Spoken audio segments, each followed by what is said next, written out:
Hello and welcome to the home of Snowrunner News. I'm UK Gamer 828 and I keep you updated with the latest Snowrunner news, Snowrunner PC mods and Snowrunner console mods. And if you haven't seen me before, then where have you been hiding? We've been cracking on for months now. We're in March and we started this, I can't remember if it was March or start of April, I think it was. So we're coming on for nearly a year and I give you the no BS approach, tell you how it is.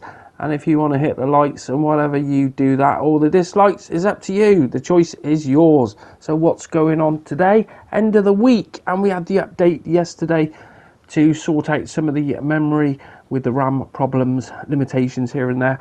And a lot of people, it's helped. And a lot of people are still a bit frustrated. I think a lot of people expected a lot more than what it was. Where at the end of the day, there are on certain consoles you're only able to still use one or two of the larger mods. Some of on the Series X, I know you can use a lot more on that one, but it does depend on console to console. The other thing is it depends on how many vehicles you've got in the game, how many trailers you've got in the game, and what is going on in your game basically, because it all takes up memory.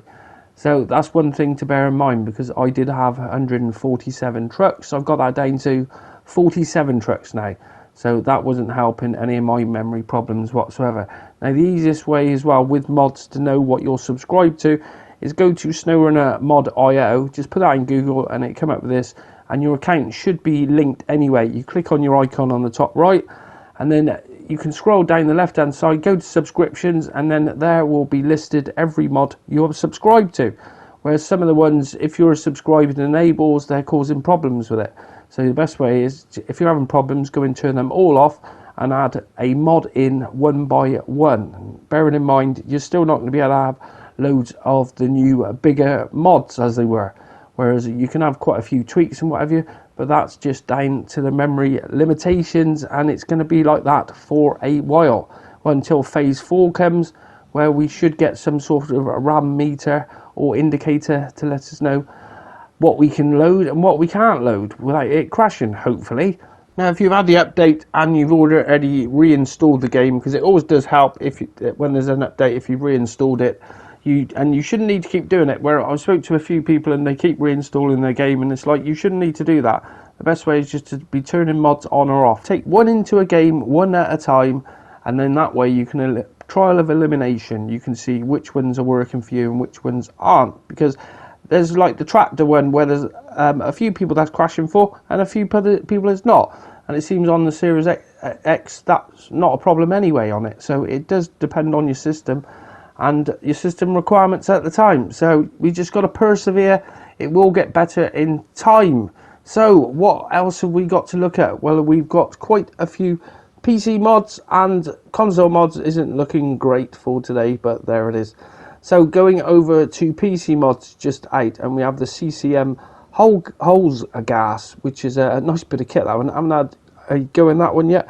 And then IR has brought out is 1993 DA250 pickup, and we've also got is 1979 CT300 pickup, and they're debranded for console mods, so they should be coming very soon. And then we also have the 63 diesel mega truck, and that's the one in the video, and that is great fun. That's by What Limes, and fair play, he's done a cracking job of that. That is great fun to use. Now, he did say that hopefully that one will be able to come to a console as well, which would be bloody nice, because now these RAM limitations are sort of, well, they're not fixed, they're a little bit better. We should be able to get these mods we've been waiting on, especially with the L400 as well. Then we move on to the Isle of Slayer map, and a map with 4 different mountains, and I haven't had a look at these maps yet. And there's also the Russian wilds, so that's your lot for PC mods. Then going over to console mods, and we've had the new map, Goliath Peak by TMB Big Dubs. He's managed to get that out on console. That's come out on console today, so go and check that out. Then we also have 2 updates, the RNG M23 military and the RNG M27 military, and I think those were just a name change. And there was another a update on the Azov 4220 Antarctic.